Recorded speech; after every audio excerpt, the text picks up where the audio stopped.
Hey everyone, Sammy here, your host of the Digital Marketing Therapy Podcast. And today we're talking about why you should run your nonprofit as if it was a for-profit business. Now, I understand that there's definitely different things at play when it comes to how you make your money, how, the taxes, all that good legal mumbo jumbo. Excuse me. But when it comes to your donors, when it comes to the people that utilize your services, the people that you support, really thinking about your business as if it were a for-profit can help with a lot of things like messaging, retention, repeat customers. How do you get in front of new customers? All of that good stuff. And so that's what we're going to talk about today. This is something that I've talked about on a couple different episodes, but just thought I would, do one just on this and kind of drive it home and just give you some reasons why I think this can make an impact on your organization and increase especially the retention of your donors. And then depending on the products or services that you sell, or services you provide, it can also keep them coming back. And I know that some of the language might seem different and depending on your situation, maybe a little bit cold, but just bear with me and let's just, pull our missions together, pull our visions, pull the great work that you're doing together and think about it from a different perspective so that you can continue to serve more people because you have more stability in your organization and in your fundraising. Okay, so just come along on this ride with me, even if you're skeptical, and just think about it for a minute. Okay? That's all I ask. But before we get into it, this episode is brought to you by our digital marketing therapy sessions.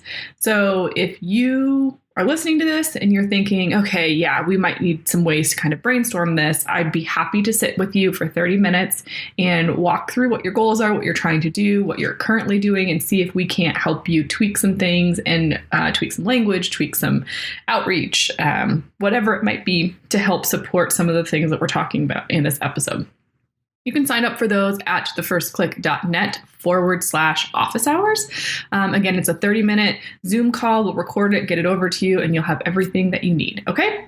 So let's get into this episode. You're listening to the Digital Marketing Therapy Podcast. I'm your host, Sammy Bedell-Mulhern, and each week I bring you tips from myself and other experts, as well as hot seats with small business owners and entrepreneurs to demystify digital marketing and get you on your way to generating more leads and growing your business.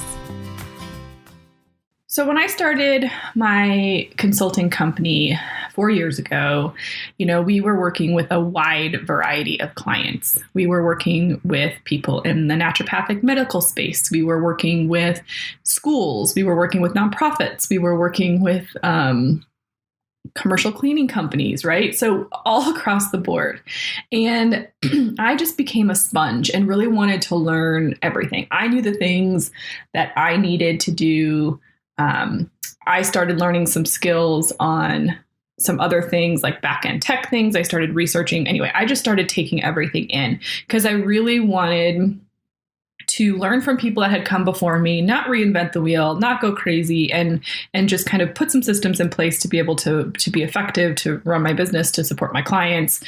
I just really wanted to be able to support my clients in their website design and development, in their marketing, and we tried all the things, right? And you've heard me talk about that a lot on this episode to get me to the point today where I am really focused on nonprofits and loving it. Right? I mean, I've always loved my clients and my business, but anyway, and we do have clients, I'm rambling. We do have clients that are not in the nonprofit space still, but you get my drift. One thing that I noticed as I was really diving in between the nonprofit and the for-profit space is the pain points are the same. The growth online is happening the same way. And nonprofits are just not caught up to kind of what these for-profit organizations are doing. And that there was some tools that the for-profit industry was using that could be really beneficial for the nonprofit space. And so I just saw this synergy, and it just kind of started to really make sense to me in my brain. And we treat our clients the same. So the strategies that we give to both sides is the same. And the reason being, customer acquisition is very similar to donor acquisition, right? And getting them to trust your organization, getting them to pick you over the competitor. And then donor retention is very much the same as customer retention, wanting to keep those customers coming back for more, because we know it's more expensive to acquire a new customer than it is to just retain an existing one that you have. When it came to ways that nonprofits were marketing, I mean, this is definitely becoming even more apparent with the last year that we all went through and getting in the online space. And then really where I saw a kind of a hole was in nonprofits knowing who they were really targeting. So, it's a lot about niching down or niching down, whichever way you want to say it. So in the for-profit space, we work a lot on that in our organizations. Who do we serve? Why do we serve them? Why do they want our product? What is the customer experience that we're giving them? And the same thing is true in the nonprofit space, because there are tons of donors. And if we just cast this wide net and just say, hey, anybody who cares about animals, or anybody who cares about kids education, or anybody who cares about music and the arts, right? Every organization has a different way of how they solve the problem that they solve. And when you can be very direct and clear about that in targeting a specific donor, it's way easier, and you can be way more successful. And a lot of organizations get scared by that because they think if I shrink the pool, right, then I'm going to have less access to funds. But that just will not be the case, I promise you. So, I started really working with organizations and treating them as if they were a business, and talking with nonprofits about a few key things. And so we've already brought up a few of them. So I want to go through some of them again and give you kind of some examples. But the first one really that's important to me is customer experience. What kind of experience do you give your customers or your donors? And you can think about this on both sides, right? If you're a pet adoption nonprofit, what is that experience? How do you make it seamless when new families are coming in and donating? What does that experience look like? How do you go above and beyond? How do you support them so that either they'll come back and adopt another pet in the future, or also share with their friends and family, like, okay, these people were taking great care of their animals. We really liked the way that we were treated when we were there. We really liked the way they made the process easy and simple, to help continue to build that network for you. And then on the donor side, it's very similar. I think we often think that our donors are giving to us, and they should give to us because we have a really strong mission, as opposed to flipping it to being like, we know you could choose any number of organizations to give your money to. You chose us, and we're going to give you the best experience with our organization. We're going to call you once in a while and just say thank you and check in and see how you're doing. We're going to keep you updated on what's happening with our organization, because we know that we want to stay top of mind and give you value. We're going to, create experiences for you to engage deeper with our organization, whatever it might be, whatever makes sense. And it can be different for different things. So maybe you're a museum, and so you give, your donors a free pass every quarter to come and check out the new exhibit. Or maybe you're an arts organization and they get a free ticket to something. Things like that can make them feel special and like they're part of a club. And we are very much fans of a monthly donor program because it really provides stability for your organization. for example, but it also really allows you to create this elite club, VIP club, special club where they get special perks and bonuses.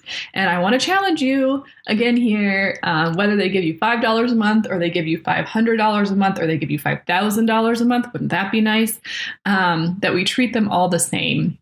Because some of those donors that are coming in at a lower dollar amount, that's not because that's the capacity of which they can give, but they're testing you out, right? They want to see, what are you going to do? How are you going to treat me? How are you going to show me the impact that you're making? And that's really key. So there's an opportunity to walk those people up. But if they're willing to give to you monthly, that's a commitment to your organization, and you need to commit back to them. So creating that customer experience, right?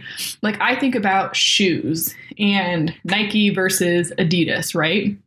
Now, they could make two shoes that look exactly the same, perform exactly the same, but you're probably going to be a Nike or an Adidas person. Like you've bought into that culture, that style, that the way that they treat the programs that they've created, whatever it is. So we want to create that like loyal raving fan. And the biggest thing with customer experiences is to make sure that you're making it about them and not about you.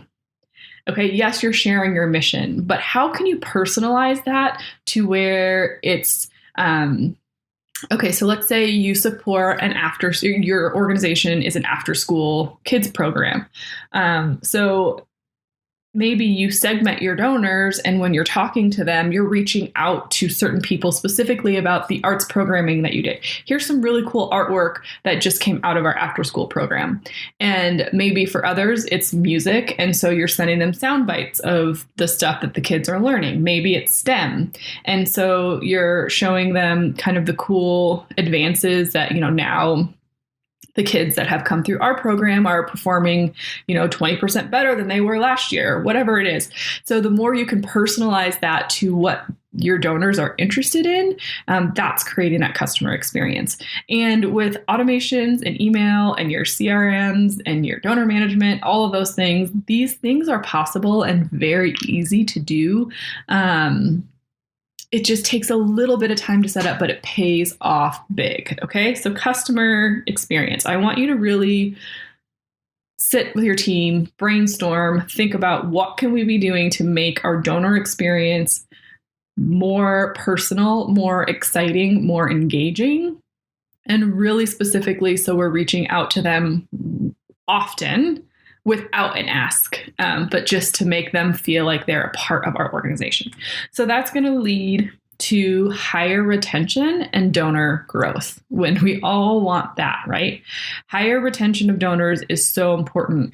And I think just something that people don't pay enough attention to. We talked about donor avatars a little bit ago, which is really just creating like, who is that person? Who is that ideal person that you want donating to you? Is it, a mom in her 40s with, 2 kids that are in school. And so she has time, she's a work from home or a stay-at-home mom or a work from home mom. So she might have some time in the afternoon to come volunteer at your organization. Is it a highly successful, 50 or 60-year-old woman who has disposable income and might be retiring soon because of that, and, maybe needs to find something else to do with their time now that they're not going to be working all the time? Is it, a young guy in their 20s who you want to start getting engaged in the organization, as a volunteer, and then that you'll be able to step them up as they grow in their career? I mean, whatever it might be, there's all sorts of things. Is it an type of industry that people work in that would be most easy for you to reach out to? And companies do this all the time, right? You see this with their ads on TV, the people that they have in the ads, the language that they use in the ads. All of that is very specifically tied to who they think is the best market to go after for who's going to buy their product. So by knowing this, you can tailor the language that's going out in your emails, what you put in your customer experience, right? Like what's going to entice and engage them, where you advertise and where you market, where you promote. And you might have two different sets. So you might have one for your donors and one for the people you serve, right? Like, so if we go back to the after school program, for example, you might be targeting maybe you serve high school students. And so there might be a way that you can target them directly to say, hey, we've got this super cool program. So they're going to their parents to say, oh, I want to sign up for this. And then you're also targeting parents that are looking for a place for their kids to go. So they're not, if they're not doing sport, whatever. You get what I'm saying. So really think about that so that it can help you pull together everything, where you're talking to people, how you're talking to people, and what kind of ways, how often, and who they are. Because we want to make people feel like when they land on our website, when they see our ads, when they read our newsletters, when they see social media posts, that they're seeing themselves and they're connecting on a personal level instead of being spoken to. Like, here's all the things that my organization does really awesome. Like, okay, great. Instead of it being like, hey, we adopted 50 pets this month. Woohoo, like pat us on the back. Like, let's say that was a social media post. Now that, yes, that's great. Like, celebrate that all day long. Nonprofits don't celebrate enough. That's a whole nother topic for a whole nother day. But instead, wouldn't it be better if your posts were, imagine walking in the door after a long day of work and being greeted by this fluff ball snow cat and having her greet you and say hello and help you relax at the end of a busy day, or running the trails is fun by yourself, but wouldn't it be more fun if you could have, Jack with you, running alongside you, helping you keep your pace? I think you get what I'm saying, right? Or so we adopted a dog, Lulu, and the thing for us was it was to help our daughter sleep better with anxiety, right? So that's another personal story. So telling those personal stories of how these types of people can identify with what it is that you're doing makes it so much easier for people to decide to give or to participate with your organization. And having the donor avatars is a great way to do that because you know who you're speaking to, you have your stories. Okay, so start with a few and then you might build them up as you go, but just I think that's really important. I already said a little bit about this, but providing value is huge. And you might think, I don't know what I'm going to do to provide value. Let's go back to the museum example. It could be that your donors get weekly newsletters or whatever, monthly newsletters that have, maybe you're a children's museum. So maybe you send out an extra module or a free training to parents that have donated for activities they can do with their kids. Or maybe you're an art museum and you send out, here's some information about this artist that's being featured, some behind the scenes stuff that's happening, or like unpacking art, whatever, just different things that they can kind of get that better experience with. Maybe you're doing research, environmental research on something. Then, it's, hey, here's real-time stuff that we're seeing that we're not publishing anywhere else yet. So you guys get access to kind of see what thing we're figuring out and what we're finding ahead of time.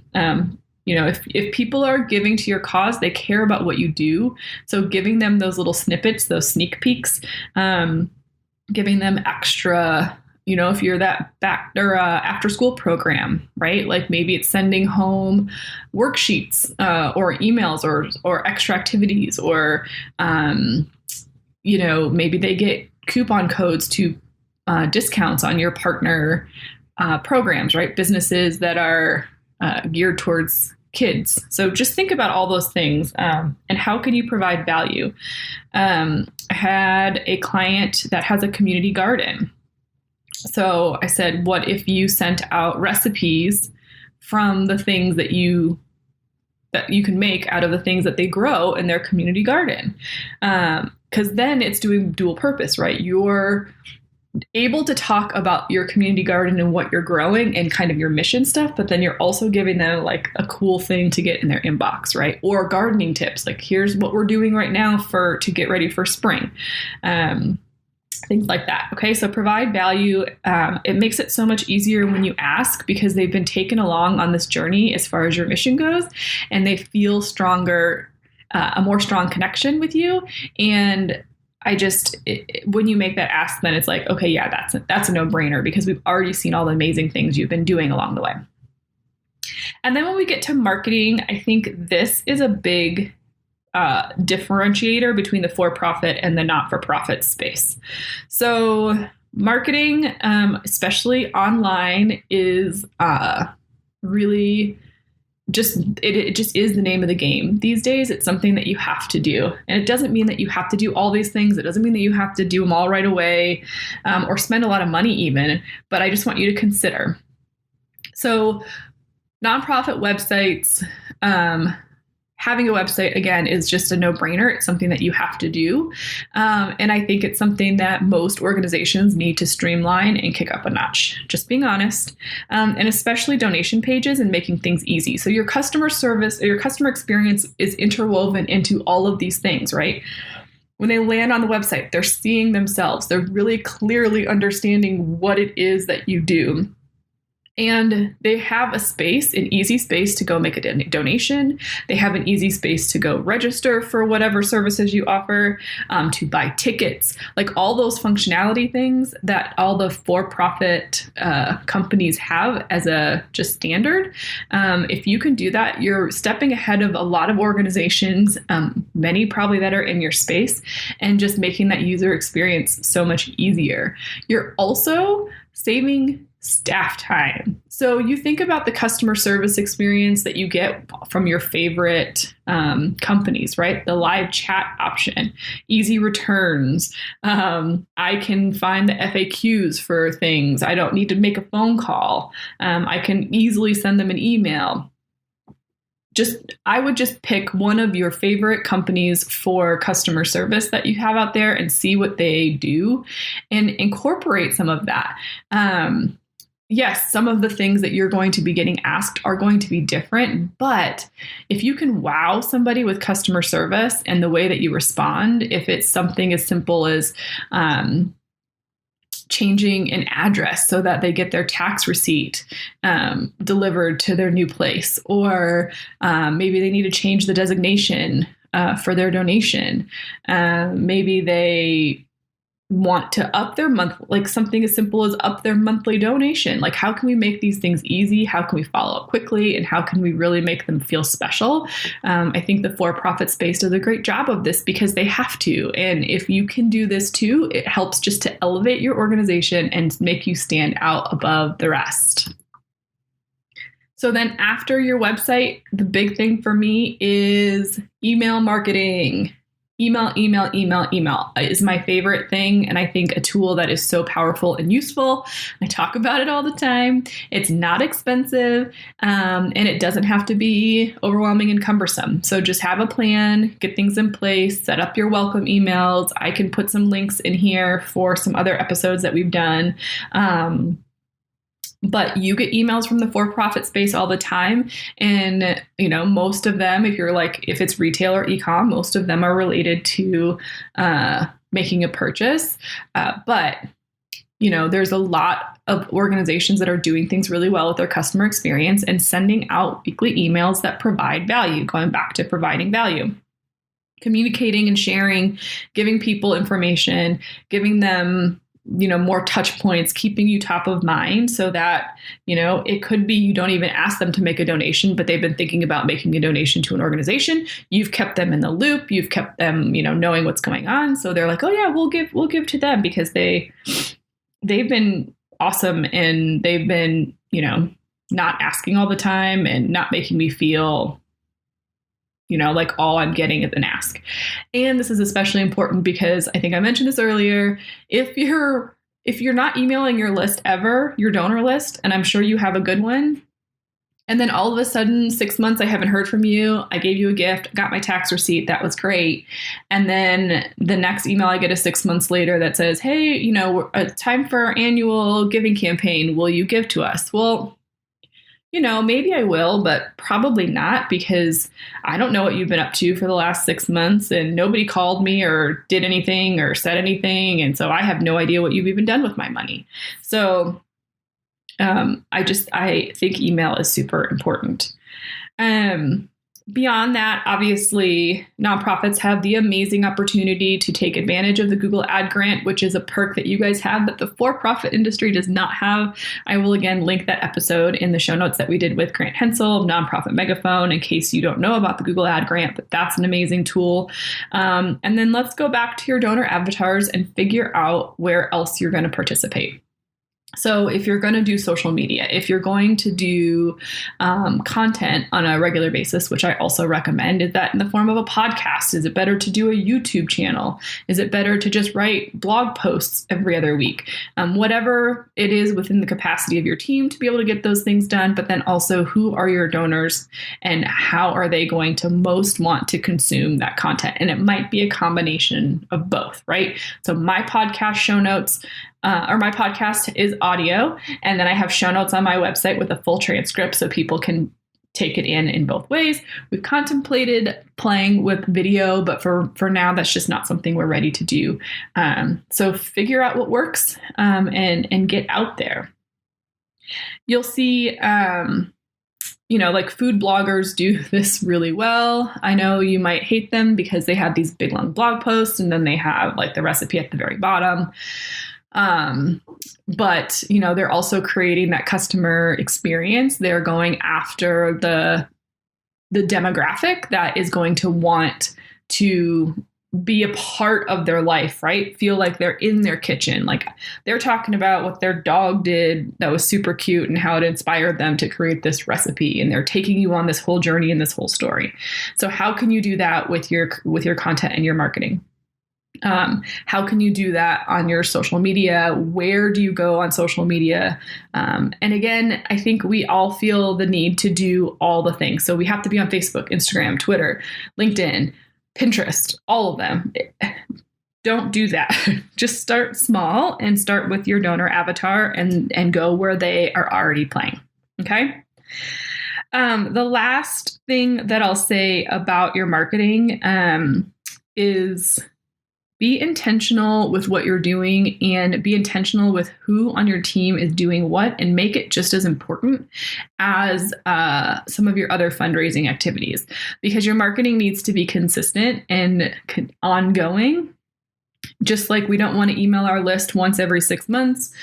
We don't want to just show up on Facebook once every 6 months either. So commit to what it is that you're doing and make it a priority. So don't overcommit. Don't say we're going to all of a sudden start doing 4 blog posts a month. We're going to send 4 emails. We're going to post on Facebook and Instagram every single day. Just don't do that. But think about it. And again, the action item that I want you to take from this episode specifically is to sit with your team, take a look at some of your favorite organizations that are not organizations. Well, some of your favorite for-profit companies that where you love their customer service, where you love the customer experience that you get when you shop there or go there, and start to take some notes about what it is that they're doing great, why you go back there over and over again, as opposed to some of the other competitors, and how you might be able to take some of those things and integrate them into your nonprofit customer donor experience. Okay. That's the action item I want you to take. Then you can come back and maybe re-listen to it and figure out, what is the next step? What are you going to add? How are you going to tweak some things and take it one baby step at a time, right? Because we're in this for the long haul. We're in this to be around for a long time. So we don't need to do everything all at once. We want to do things successfully, task them, and move on to the next thing. Okay? So customer experience to lead to retention. Make sure you know who you're speaking to and providing value to them on a regular basis. And then that your marketing is supporting all of those activities in a way that your team can support. And that's really it. So if you want to share your brainstorms and your aha moments with us, you can do that in our private Facebook community at facebook.com/groups/the first click. We are a fun community of nonprofits helping support each other in our digital marketing and website needs and growth. And for now, I hope that you'll subscribe wherever you listen to this podcast so you don't miss out on a single episode. And if you wouldn't mind leaving us a review over on Apple Podcasts, we would so appreciate that as well. Thank you so much for listening. I am so thrilled. We're gearing up for episode 100 next week, which is a great milestone that we will be celebrating, and hope that you'll celebrate alongside us. But for now, we'll see you in the next one.